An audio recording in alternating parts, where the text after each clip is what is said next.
All right, we're going to talk about the surprising power of small habits, talk about growth, talk about improvement, what it takes to get better. But to do that, or before we jump into the science of how habits work and the science of how we can change our behavior, I want to talk a little bit about self-judgment.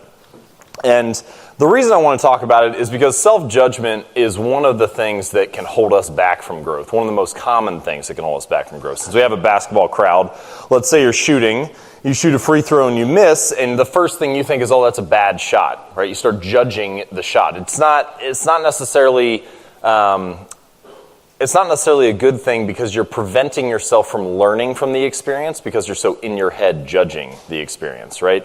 You're too busy assessing whether or not it's good or bad. And I'll be vulnerable.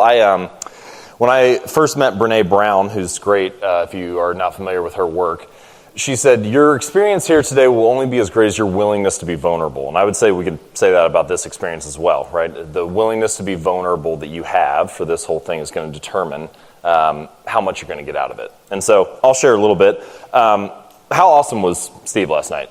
He was great, wasn't he? It was awesome. And when he got done, I was like, man, I am not going to be like that on stage. And I felt bad about that for a little bit.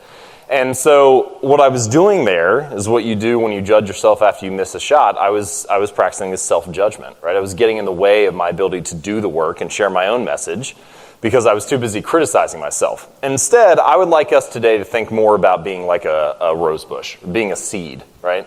When you plant a seed, you don't criticize it for being small, for being rootless and stemless, and then it sprouts out of the ground and it's a little bud. You don't criticize it for not being a bush yet or not being fully grown.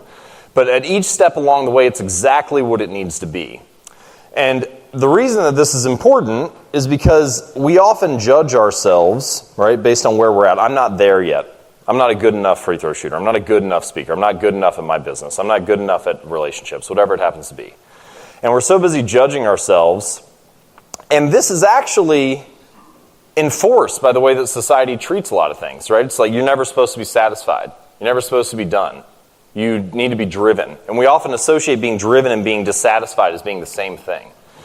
I don't think that has to be the case, though, because if you take the rose seed, if you take the bush, it never stops growing because that's just what it does. It grows.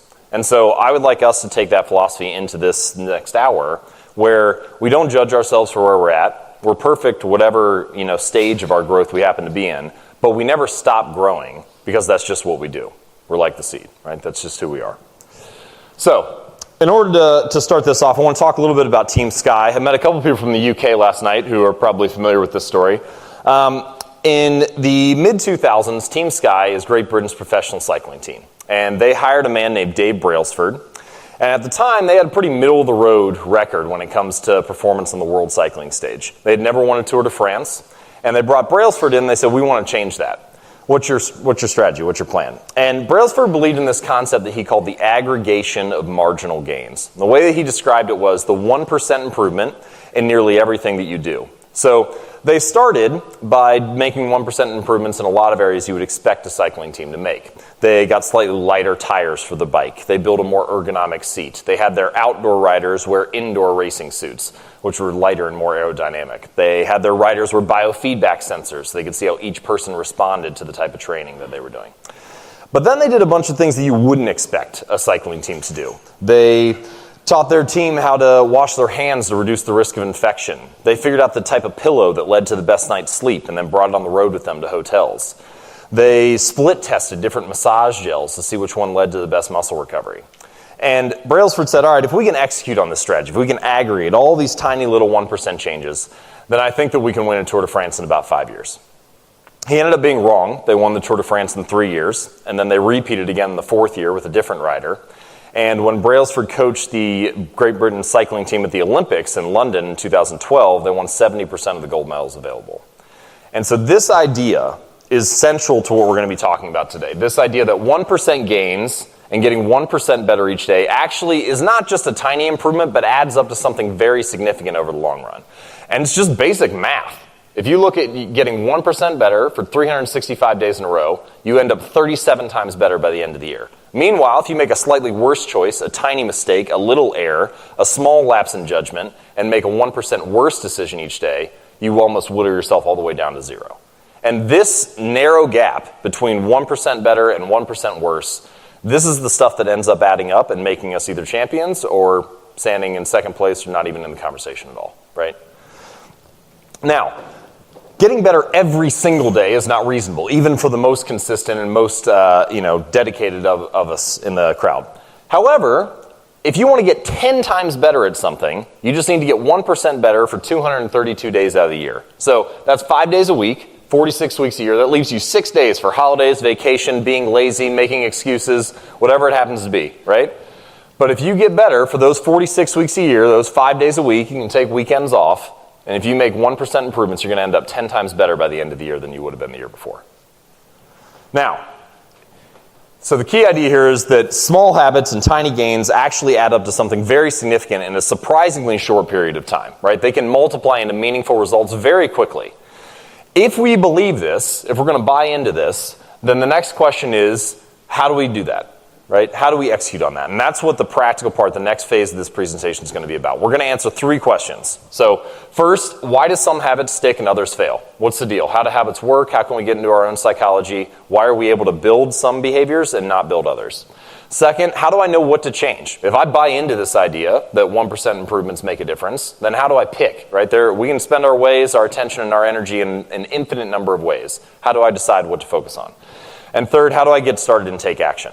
And if you know these 3 things, if you know why and how habits work, if you know what you're going to try to change, and you know how to take action, I don't know what more you could want from a bald man on a Saturday morning. Right? So, first, I'd like to say thanks to a couple people. These are some people who have significantly influenced my work. BJ Fogg, Leo Babauta, Nir Eyal, Dan Party, Scott Adams, Kelly McGonigal. I just mention them because they're researchers, they're behind the scenes, they often don't get the credit. A lot of these people work at Stanford or other universities, and I think it's important to cite the sources that have influenced my thinking and work. Thank you. All right, so part 1, why some habits stick and others fail. I'd like to start by talking about a research study, and this, for those of you who aren't familiar with my work or haven't read a lot of my articles, the typical flow, and the flow of this talk as well, is going to be some kind of story. We're going to back it up with scientific study or research. I try to base the majority of what I talk about in some type of proven academic study, and then distill it down to a practical insight, something you can take home and actually use. And so that's going to be the flow, and we're just going to repeat that time after time as we go through this presentation. This particular study came from Princeton University, and most people are familiar with the story of the Good Samaritan stopping along the side of the road to help a fallen person, help someone in need. Well, Princeton, their theology school, decided to run this experiment. And they brought in a bunch of theology students. They said, all right, we're all familiar with the story of the Good Samaritan. We're going to break you up into groups, and you're going to go teach in different rooms across campus. You're going to teach this story. And so they started talking about how they were going to deliver the presentation and so on. And they had a couple different cohorts. The one cohort, they said, all right, just go ahead and go off and deliver the presentation. So they went off to their rooms. The second one, though, they did something interesting. They sent the group off, but on their way to they sent the group off and they said, by the way, we're running a little bit behind, right? You don't have very long to get there. It takes about 10 minutes. You only got 5, so we kind of need to hurry. You're probably already going to be late. So they're in a rush. They know they're going to go give this presentation. On the way, they planted an actor on the campus. And this actor is laying on the ground, hurt, moaning in pain. And so they scream twice, and then they cry out. And every single group went right past the person in need to go give a presentation about helping a person in need. Right? The one person even stepped over the guy who was in pain in order to get there. Now, the point of this, and what I'd like to start talking about now, is the danger of being goal-focused and goal-oriented. These people had a goal, right, to deliver a presentation. And they were so one-sided, so narrow-minded, so focused on that goal that they missed the bigger picture and the perspective of what they should have been doing in the first place. And I think that this can be a danger of goals often. And so instead, I would like to encourage us to focus on systems rather than goals. Here are some examples. If you're a coach, your goal is to win a championship, but your system is what your team does at practice each day. If you're a writer, your goal might be to write a book, maybe even write a best-selling book, but your system is how you write each week, the schedule that you follow. If you're an entrepreneur, your goal could be to build $1 million business or a $10 million business, but the system is the sales and marketing process that you have. The systems are what actually make the difference. They're what drive the results. And what I've seen, having goals is great. Having a vision, having a dream is nice. It's important to know where you're going and where you're headed. It's important to have some clarity of focus, to know that we're moving in this direction. But once you know that, having the goal on paper makes very little difference. And committing to the system and showing up every day drives a lot of results. And so I'd like to talk about how we can build these systems and repeat these habits day after day, week after week. The first thing that I'd like to encourage us to think about is how goals and repetitions actually get you to any outcome that you want. So let's say that you have a goal of squatting 300 pounds, all right? Point A might be squatting 100 pounds, and it doesn't take very many repetitions to get there. Maybe you have to be in the gym for, 6 months, a year, whatever it happens to be. Maybe you can do it right now. Point B could be squatting 200 pounds. It's going to take some more repetitions to get there. Point C is much further down the line, take even more. But once you realize this, the only thing that you have to do is put your reps in. The only thing that it comes down to is committing to the system and performing day after day. So habits in this way take you wherever you want to go. All right, how long does it take? This is a common question that people have about building habits. So there was a study done at University College London. They looked at a variety of different habits. On average, they found that it takes 66 days for a new habit to stick. 66 days to build a new habit. This had a really wide range, though. Sometimes the habits were very small, like drinking a glass of water at lunch. Sometimes they were much more significant, like going for a run after work each day. The lesson to take away from this is that the range was anywhere from 3 weeks to 8 months. And so if you're looking to build a new habit, if you're looking to install a new behavior in your life, then you can pretty much commit to the fact that this is going to take months, right? This is a lifestyle that we're trying to build. It's not 21 days and then you're done. It's not a 30-day program that it's like, we did it, habits built, don't need to worry about it anymore. There's some point, which on the vertical axis we have behavior automaticity, so how automatic something is, how little you have to think about it. And then on the horizontal axis, the number of repetitions you need to do. The more reps you do, the more automatic the behavior becomes. And at some point, you get to that little habit line where it tips over, and suddenly, this is automatic now. So again, we're talking about focusing on the number of repetitions that you do, the system that you build, so that you can make this behavior more automatic and more routine. There are a lot of different habit models, some from the people that I mentioned earlier. Lewin's equation, operant conditioning is a very famous one by B.F. Skinner.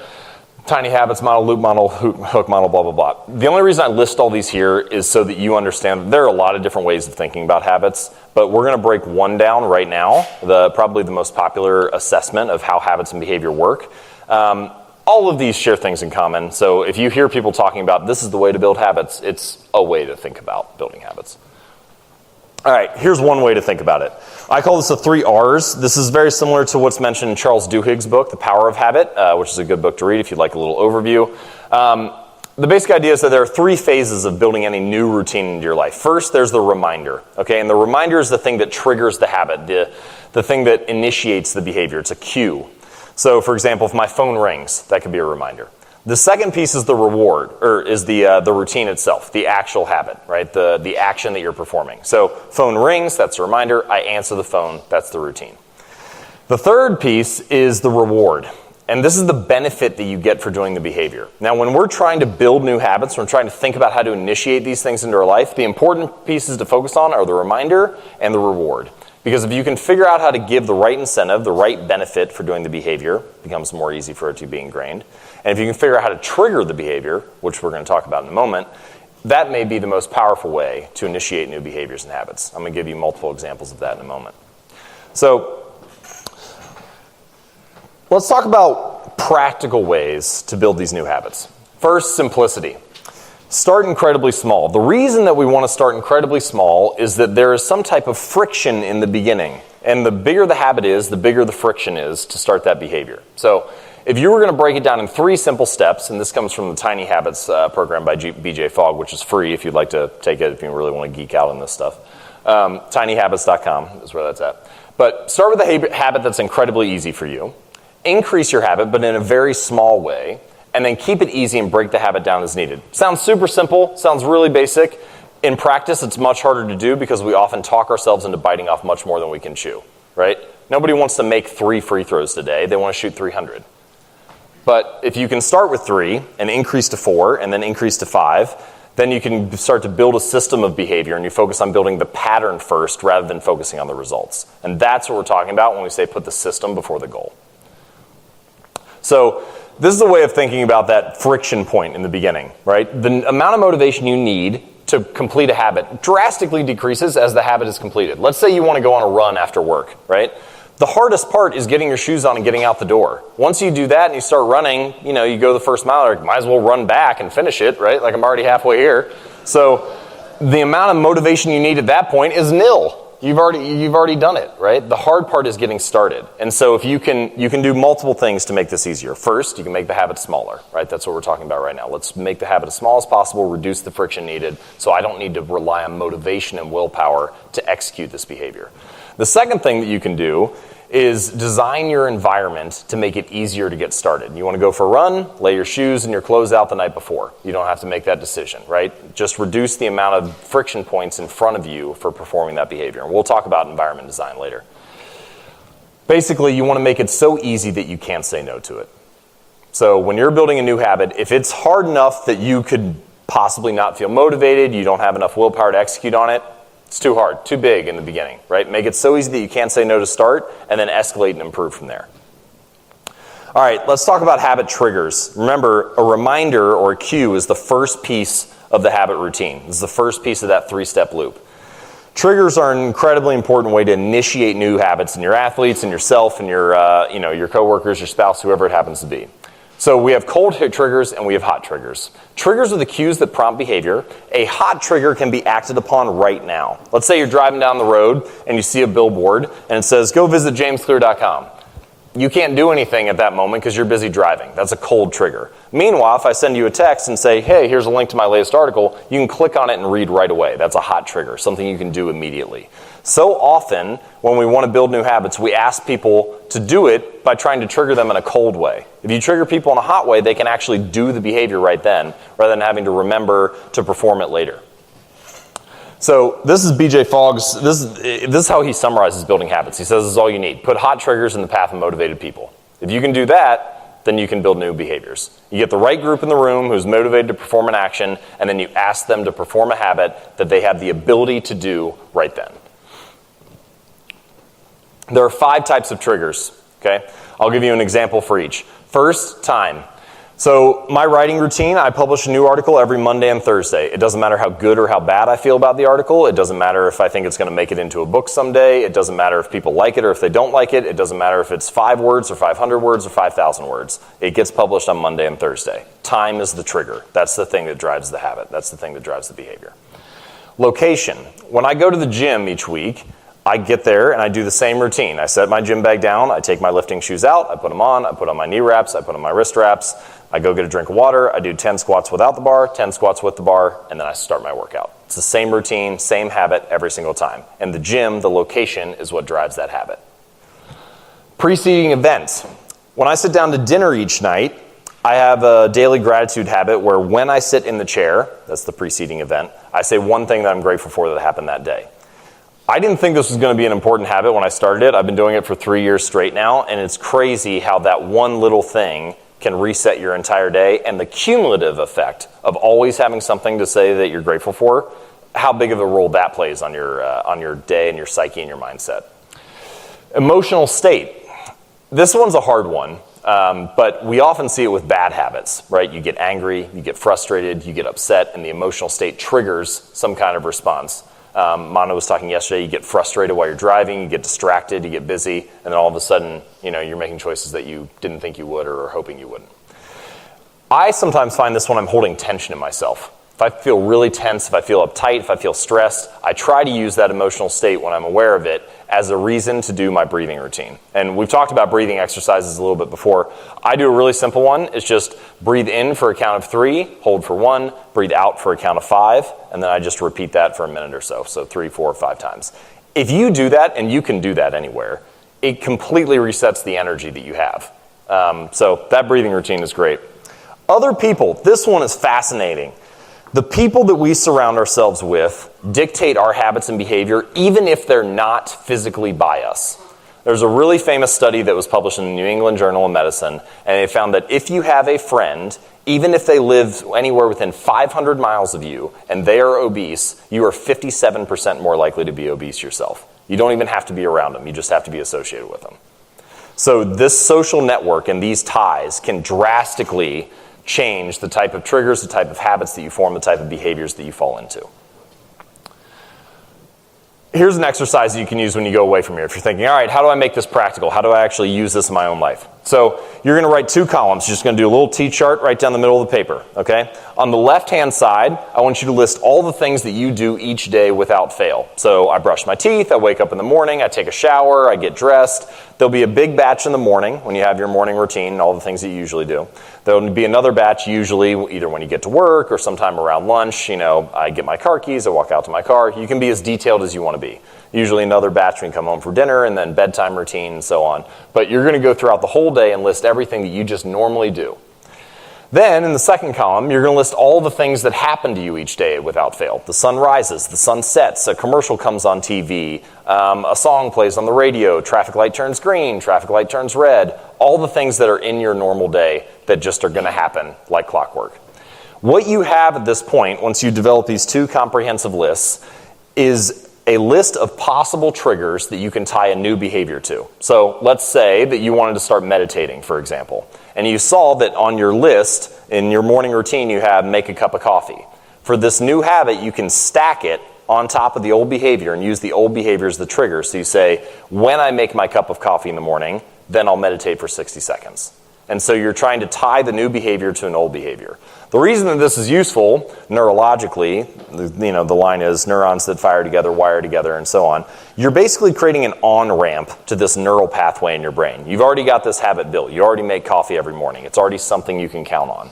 And because of that, let's go ahead and tie this new behavior to that same neural pathway and build it into your brain so that it's stronger and has more likelihood to stick. So select the trigger that best fits the new habit. All right, so that gives us an overview of habits. Now let's jump into the practical, like how do I actually change, how do I get started with all of this? So, part 2.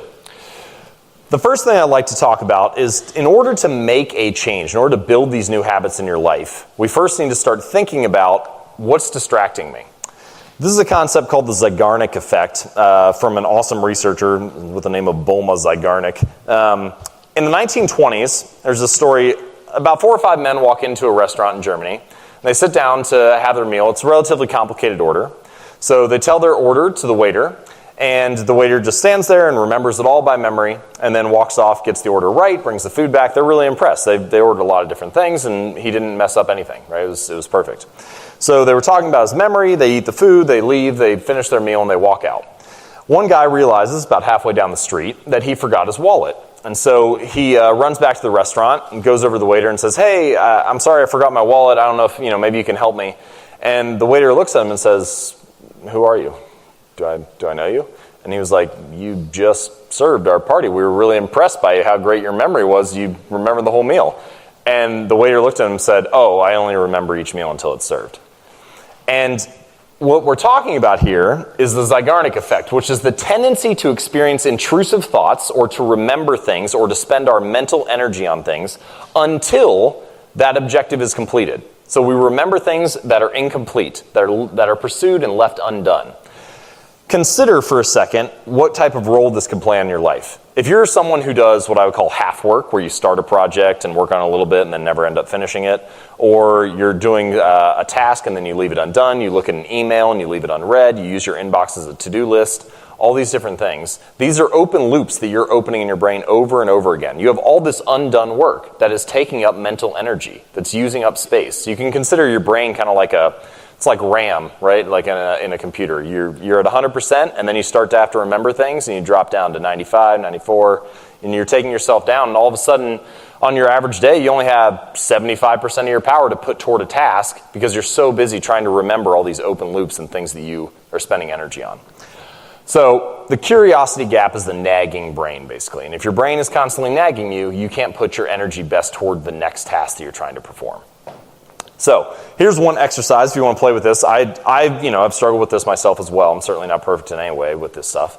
And so I forced myself to go through my inbox, and I was only allowed to read an email once. I open it, I read it, I have to respond to it or archive it. It's done. I'm not allowed. It's like a ticking time bomb. So if you want to push yourself with this, go ahead and give that a try for 10 minutes. Just try to respond to as many emails as you can in 10 minutes, and you're not allowed to do anything else except for respond to it or archive it. You aren't allowed to leave the loop open. All right, so if we understand that we have all these open loops in our brain, we have this multitasking, busy mindset that we're dealing with, these things that we're struggling with. What's the next step that we can take, and how do we understand how this influences our behavior and decision making on a daily basis? There was a popular study done, it was written about in the New York Times not too long ago. They looked at 1,000 parole board judges. And so the criminals would come in, they would be seen by this judge, and then the judge would decide whether or not the criminal was going to be let out on parole. Now, you would think that the thing that would influence whether someone was let out of prison was the crime that they committed and the way that they served their time. But what they found was the thing that had the single biggest impact on whether someone got a favorable parole hearing was the time of day in which they were seen. And the reason that this is true, so this is what the judge's decision-making looked like. All right? So at the beginning of the day, it started out you had a 65% chance of getting a favorable hearing being released. Then, as they made more decisions and the day went on, that slowly went down to about 0. Then we have this first dotted line. This is the lunch break. Judges get to take some time off, get something to eat. They come back, boom, spikes right back up to 65%. Then they make more decisions throughout the afternoon, fades back down, they give them another break, and then by the end of the day, it's just dropping off a cliff and going all the way down to 0. This is what's known as decision fatigue.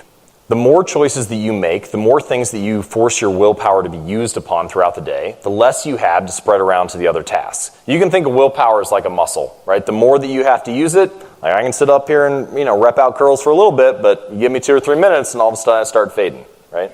And this idea is very useful when we think about building new habits and putting our energy toward our best work. How can you automate the choices and decisions in your life so that you spend less time working on things that will sap your decision, that will take away your willpower, and put that more towards the events that are worthy of it? The judges here, just to wrap this thought up, so one thing that they realized, this actually was like a safety mechanism. When their willpower faded, they were like, I don't have the willpower to make a good decision at this point, so let me just say no and then make the safe call and keep everybody in prison. So that's why the choices started whittling down. And we often do this in our own lives. When we don't have the willpower to take towards something, we say, I'm paralyzed, I'm just not going to choose it right now. Another thing, I wasn't going to tell this story, but since I'm on topic, has anybody seen the picture of the lion tamer who's holding like a chair up? They have like a whip and a chair. Well, the whip is just for show. It's just to make a loud noise and good for the crowd. But the chair is actually the thing that distracts the lion. When you put the chair in front of the lion's face, it sees all 4 legs at one time. And so it freezes it a little bit because it doesn't know which thing to move at first, right? It's like it paralyzes itself. We do the same thing in our own lives. You have 4 different priorities you try to work upon at once. Good luck trying to choose the right one, right? We get paralyzed at that moment because we're focusing on too many things. We're spending our energy and our attention in too many different ways. So, to talk about willpower and decision fatigue, let's think about building a new habit. You basically could say, similar to the judges' choices, it goes like this throughout the day, right? We ebb and flow. We have some peaks, we have some valleys, but your motivation is not the same all the time. If you want to build a new habit, you have 2 choices. Either you have option A, which is say, all right, I'm going to stick with this. I'm going to try to build a really hard habit. I know this is going to take a lot of energy and effort and willpower. And your only choice there is to stack it at the right time of day, right? Do it first thing in the morning when your motivation and willpower is usually high. Do it when you're well rested. Don't try to do it right before lunch like the judges would, because then you have 0% chance of completing the habit. Or you have option B, which is to go back to what we talked about before. Start with an incredibly small habit, a habit that's so tiny that you don't even need motivation and willpower to complete it. It doesn't matter at what point in the day you are, because you're going to be able to stick to it regardless. So the key idea here is willpower is like a muscle, and like any muscle in the body, willpower can get fatigued. So be careful about how you're using it and when you're asking yourself to do something that requires a lot of willpower to execute on. All right, this comes back to the point about the lion and having too many priorities. This is a quote from a book called Essentialism. I thought it was pretty good, actually. So the word priority came into the English language in the 1400s. Before that, it didn't even exist. And for the next 500 years, it was just priority. It was only in the last century that we started having priorities and making it plural, right? And this idea that we can suddenly go from having one most important thing to 10 most important things is a complete myth that our busy, industrialized, technologically empowered culture has started to embrace for some reason. But you can't change the laws of physics. You can't bend reality, as he says, right? You can only have one most important thing, and the way that we operate and the way that we divide our energy and push our energy around has not changed, even if we're defining it in a different way. So, given that, how do we decide what priorities to focus on? How do we decide what to whittle out and what to cut down? Warren Buffett has a strategy that I find relatively interesting and useful. Buffett is probably the most famous investor of the last 100 years and certainly one of the most successful of all time. And this story comes directly from his personal pilot, Mike Flint, who was telling this story to a friend of mine. So Mike Flint has been Warren Buffett's personal pilot for a while. He's also flown Air Force One. He's flown multiple U.S. presidents. He's an accomplished guy. And he was telling Buffett, hey, Warren, you should really get this new plane. It's pretty sick. I'd like to be able to fly this thing. You should buy this at some point. And he was like, I'd love to be able to fly in this, in the next 5 or 10 years. And apparently Warren looked at Mike Flint and said, if you're still flying for me in 10 years, then I probably have failed you as a boss because you're not growing enough, right? You haven't grown out of this. And if I'm serious about developing you, then we're going to need to do that. So what I want you to do is sit down and write the top 25 priorities that you have for yourself for the next 10 or 15 years. And this exercise I'm about to share, you can do this on any timeline, right? You can do 25 priorities for your career, you can do 25 for this month, 25 for this year, whatever works for you. So Mike Flint goes off, writes down his 25 priorities. He comes back and takes a look at Warren Buffett and says, here's the list, I got it. And he says, all right, good. I want you to circle the top 5. I want you to focus on the 5 priorities that are most important to you. Go ahead and circle those, take a little bit of time. Goes off and does that, brings the list back. And he's like, okay, tell me how you're gonna deal with this now, Mike. What are you gonna do? He says, well, I've selected my top 5 most important priorities, so I'm gonna go ahead and focus on those. And then the rest of this list will be kind of like my backup plan, right? On weekends or when I have extra time or when a project stalls, I'll work on the other stuff. And Buffett said, no, you got it all wrong. This list of numbers 6 through 25 is your never do under any circumstance list. And the reason, it took me a while to grasp why this was so important. The things that we love that are not the most important are the easiest to rationalize spending time on and distracting us from the things that are really important, right? The things that are good but not great. That's the stuff that ends up taking us off course. It's not that we don't really want something. It's not that we don't really, want to improve or we don't know exactly what the most important thing is to us. It's that we choose to spend our time on numbers 6 through 25 too often. We choose to make these rationalizations for, this is a decent use of time. I'm not really wasting time, right? I'm not sitting around watching a bad TV show or something. I'm working on something relatively important. But that's the stuff that pulls away from greatness. So what I like to think about, come back to that rose bush. I'm not much of a gardener, but gardeners tell me that if you want a rose bush to blossom, to fully bloom, to become the most they can be, you have to prune away buds, right? You can't just let everything grow unpruned. And in order to do that, that means you have to cut away buds that could blossom into something. They could become a full-grown flower. They could look good. So these are good ideas that you have to clip away, but you have to prune those out of your life if you want to truly be great, if you want to focus on flourishing to the biggest degree.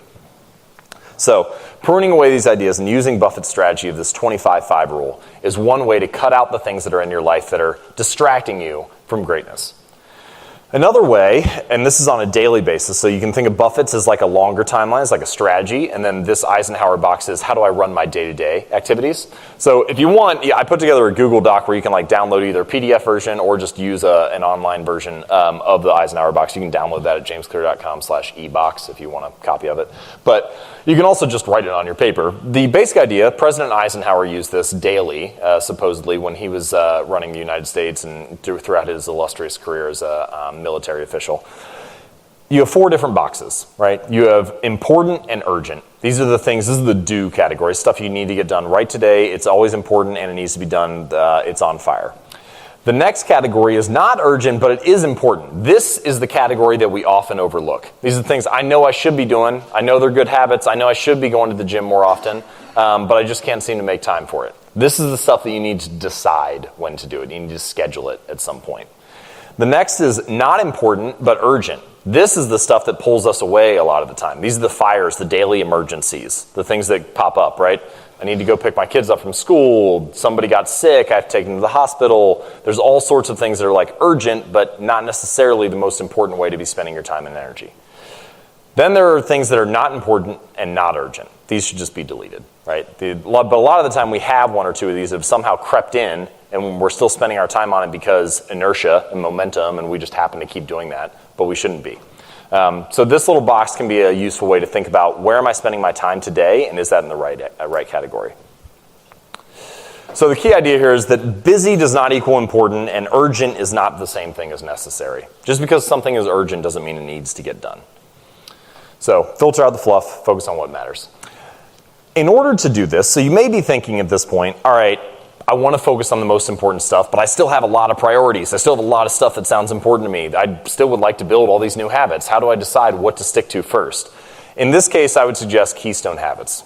A keystone habit is a type of behavior that you perform that filters into your life in many other ways. I'll give you a couple examples. So one keystone habit for me is working out. If I go to the gym every Monday, Wednesday, and Friday, all sorts of things happen. First, I get the benefits of strength training, so yes, that's good. That's what most people think you're going there for. But when I come back, I have an hour of solid focus, right? I get kind of that post-workout high where you have really clear thinking. So my focus is improved.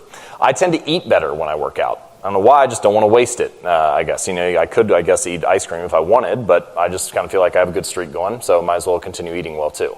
Nutrition improves. I sleep better that night because I'm tired and I've worked my body hard. I wake up the next day and I have better energy because I slept well. So at no point was I trying to build better focus habits, nutrition habits, energy habits, sleep habits, but all of those things came as a consequence of this one keystone habit. So if you're looking for a way to get started in a very practical way, think about what the keystone habit could be for you.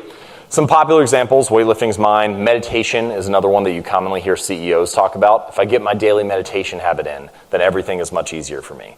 Walking, going on a daily walk is a very common one, especially for artists if they need some creative time. If they do their daily walk each day, the rest of it kind of flows. Visualization is a common one. You'll hear comedians say things like, I rehearse the greatest performance I've had right before I step out onto stage, or I visualize having a successful speech right before I step onto the stage. So those type of visualization techniques can be useful as well. But think about what you do on days when you perform at your best. That'll give you an insight into what your keystone habit could be. All right, part 3, how do I take action? One way is pre-commitment. Pre-commitment is a strategy basically for overcoming this idea that our willpower fades. Our willpower, is not always useful or not always at its peak.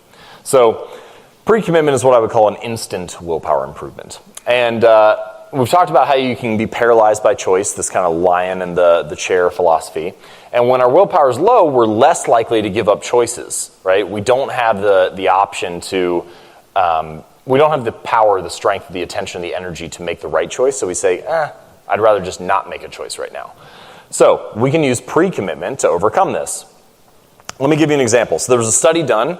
They looked at this large organization. They had thousands of employees. And they sent out a random sample. They said, our goal is to get more employees to take their flu vaccination each year. How are we going to do this? How are we going to change their behavior? So they sent out a couple different options. Option 1 just said, hey, guess what? You need to go get a flu shot. Option 2 went out to a couple employees that said, you need to get a flu shot, and we would like you to select a date for when you do that, right? And so if they just selected a date and said, I'm going to do it on April 22nd, then they were 2.4 times more likely to end up getting it because they pre-committed to a certain time. They were 4 times more likely, however, if they got the third option, which is to say, I will do it on this day at this time. So by pre-committing to a particular behavior, they drastically improved the odds that they were going to perform that behavior.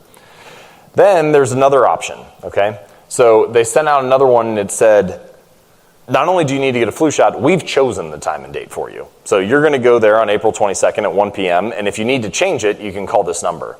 By pre-committing to people to something that they had no role in, they still increased behavior by 12%. Now, there are all sorts of ways that we can use this in our lives. If you want to use pre-commitment, what I would suggest is implementation intentions. This is a popular study that I enjoy citing. So you can actually increase your odds of performing a particular behavior by 2 to 3%, double or triple the odds that you're going to do something just by using what's called an implementation intention. There are hundreds of studies on implementation intentions if you feel like seeing more, but we'll talk about this one. What they did was researchers brought in a group, and they had 3 different cohorts. First cohort, they said, we want you to track how often you work out over the next 2 weeks.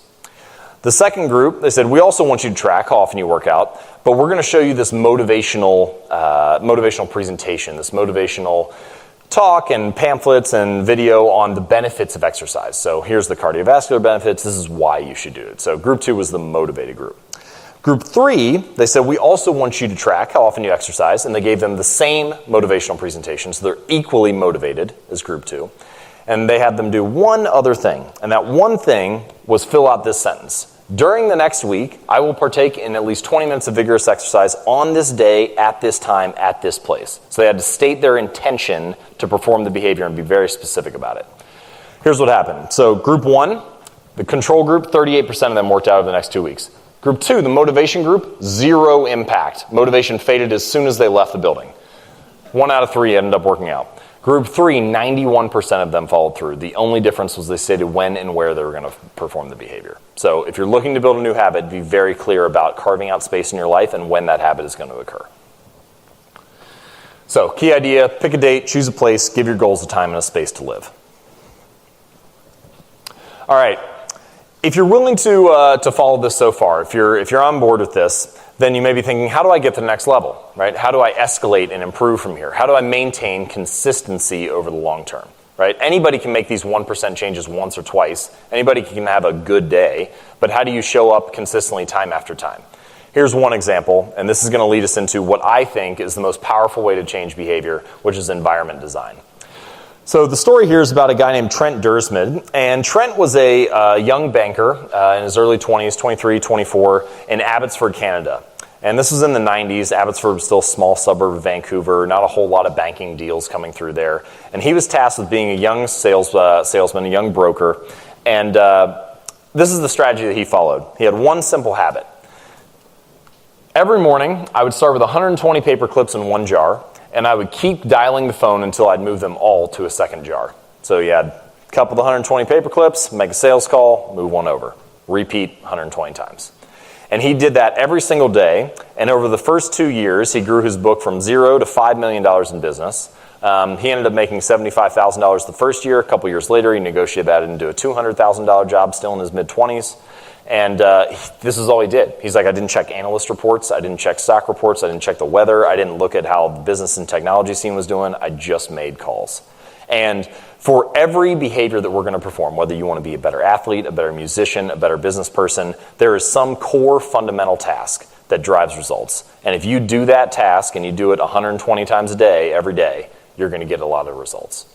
So think about what that is for you and what that core behavior is that actually drives things, rather than getting caught up in, have I done enough research? Have I looked at the next analyst report? Have I learned the latest marketing strategy? Instead, think about what is the behavior that actually drives this performance. So another reason that Trent's strategy works so well is it's an environmental cue, what I would call a visual cue for behavior, right? He can't lie to himself about whether or not he's performing well on an individual basis. He has the paper clips sitting right there. If he's only made 40 calls, he's still got 80 paper clips sitting in that jar looking at him, right? And so often we don't track our behavior in that way. We don't have an environment looking at us saying, hey, are you on track today? This is important because environment can actually drive our behavior in very significant ways. This study was done by a researcher at Harvard University. Their question was, can we impact people's behavior? Can we change habits? Can we drive growth and performance, even if we don't even talk to anybody? If we don't even say anything to people, can we change what they do? And what they found was, yes, they can. So the cafeteria at Massachusetts General Hospital looks like this. This is drawn to scale, since I know you're all worried about that. So the black boxes on the side here, the little ones, these are just little water refrigerators, kind of like a mini fridge, okay? These are on the side of the room. The large squares and circle in the middle and so on, these are food buffet lines, all right, where people get food. And then the pink boxes, these are refrigerators that are larger, but they have soda in them and they also have water in them, okay? Now, what they did, and this is the only change they made, I'm going to flip back and forth here so you can see. So they added more water stations, that's what all the little circles are. And then the 3 big ones that were pink and now are black, they didn't take soda out of them, they just added more water to them. Okay, so soda is still an option. This is all they did to the room. They just changed the placement of the water. What they found over the next 3 months is sales of water increased 26% and sales of soda decreased by 12%. So people are drinking much less soda than they were before, but they didn't even say anything to them. Nobody even mentioned the change. They just put the refrigerators in there. Think about this for a minute. Often, we assume that our habits are done because of how we feel about something. Oh, why did you pick that soda to drink for lunch today? Well, I felt like having it. But the truth is, 12% of people just bought it because it was in front of them, not because they actually wanted it. And this is true of our behaviors across a broad range of life. We often choose to do things simply because it's put in front of us, simply because the environment is designed that way, simply because we're sitting in a place that's tailored to a certain action. B.J. Fogg, one of the professors I mentioned from Stanford University, he used this in a way at his own house. He wanted to eat popcorn, but he wanted to eat less of it. He liked popcorn, just didn't want to eat as much. So he took it out of his pantry in his kitchen, walked down the hall, went into the garage, climbed up the ladder on the highest shelf in the garage, and put the popcorn up there. Now, if he really wants it, he can just go out and get it. It only takes 30 seconds. But if he's designing for his lazy decision, for his default choice, he's not going to go get the popcorn. How can you design the room around you, your workspace, your work environment, your training environment, so that the default choice, the lazy decision, is a better decision? And if you can do that, then you can make it much easier to follow through with the habits and behaviors that you want to perform. This is Kurt Lewin's equation. He actually came up with this in the 30s, but what it basically says is behavior. Any behavior is a function of a person in their environment. And so if you can change the environment, you can change the person. You can change the behavior. So the key idea here is that I've never seen, at least in my research, anyone consistently stick to positive habits in a negative environment. We often discount this. We often think, oh, you just need more willpower. You don't have enough guts. You don't have enough courage. You don't want it bad enough. But the truth is, if you design an environment to promote a certain behavior, you make it far easier for people to follow through with that. So this is what I would call the Seinfeld strategy. And this is a way to stick with this over the long run. Jerry Seinfeld, very famous comedian, one of my favorite comedians, certainly one of the most successful comedians of all time. And when he was starting his career, as his show was getting on air, first year or two, he was still going around and I got it. Cool, thank you. They're giving me a time check. So Seinfeld was still on the road, still going around doing his stand-up comedy. And at this particular club one night, Seinfeld was performing and headlining on stage, and there was a young comedian named Brad Isaac who was opening for Seinfeld. And Isaac got Seinfeld backstage and said, Mr. Seinfeld, I'm a young comedian, I really want to succeed, I'm interested in, hearing, do you have any tips for somebody in my situation? And Seinfeld looked at him and said, well, the secret to being a great comedian is to write better jokes, and the secret to writing better jokes is to write every day. So here's what I think you should do. I want you to get a big wall calendar where you can see every day of the year on the calendar. Put that on your wall, and each day that you do your task of writing jokes for 10 minutes, 15 minutes, whatever it is, I want you to mark an X on that day. He's like, you may do this once or twice and have a couple false starts or whatever, but at some point, you're going to get 5, 6, 7, 8 days in a row. You're going to get some kind of chain going. And at that point, your only goal becomes don't break the chain. It doesn't matter how good or how bad your jokes are. It doesn't matter if they make it into your material at any point. All that matters is that you don't break the chain. You stick with the consistency.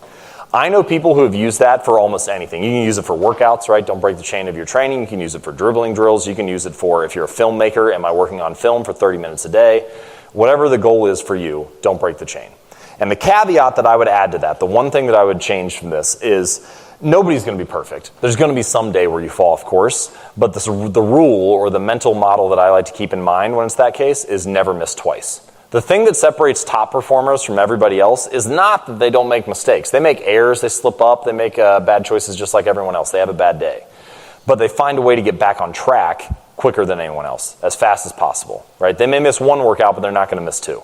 So never miss twice as you're building these chains in your own life. The key idea here, the phrase I like to use, Rome wasn't built in a day, but they were laying bricks every hour. Right? You don't have to do everything you want today, but you do need to lay a brick. You do need to keep that chain going. Day after day, brick by brick, how do you build the thing that you want to create? So I have two stories to finish up here. The first is from Southwest Airlines. And Southwest, popular airline, they're really well known in the airline industry for being profitable, which is something you would hope every company is. But throughout the 70s and 80s and into the early 90s, Southwest was continuing to post profit every year when a lot of businesses and airlines were not. And so they were so successful to the point where in 1996, they had offers to expand to almost 100 different cities. Now think about if you're in this position. If you're a business, this is your goal, right? Like, how do we grow as fast as possible? So 100 different cities are asking Southwest to move. And instead, Southwest turned down 95% of the offers and moved into 4 new places in 1996. This story is told in a book called Great by Choice by Jim Collins. And the reason that Southwest pursued this strategy is they wanted to do things they could sustain.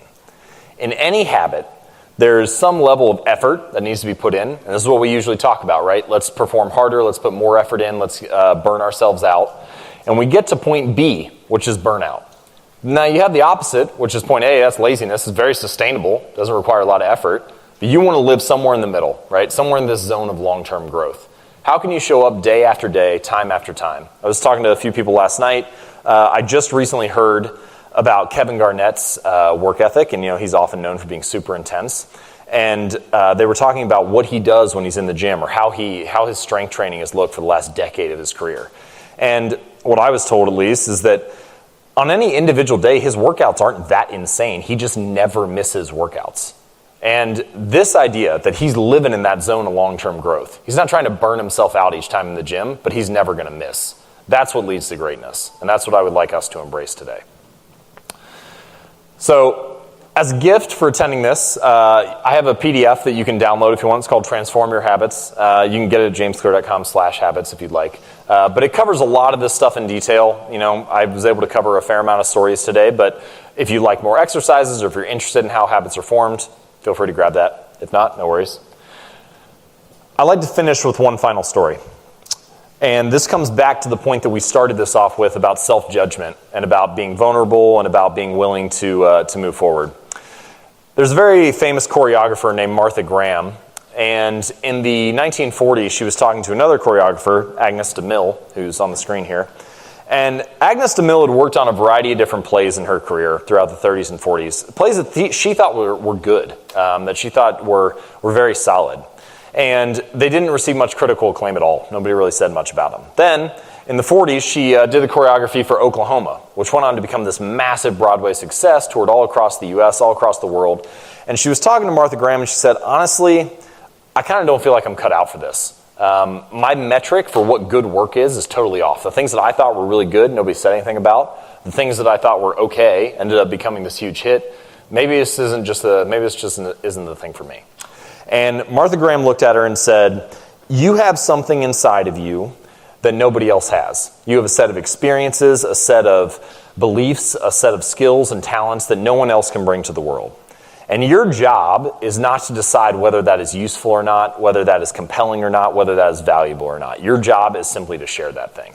And that's what I would like to say to you. There are things that we all want to achieve in our lives, and your job is not to be self-judgmental or to try to figure out if that's valuable and useful for the world. Your job is to put it out and to let the world decide. So I hope that you'll do exactly that. Thank you very much.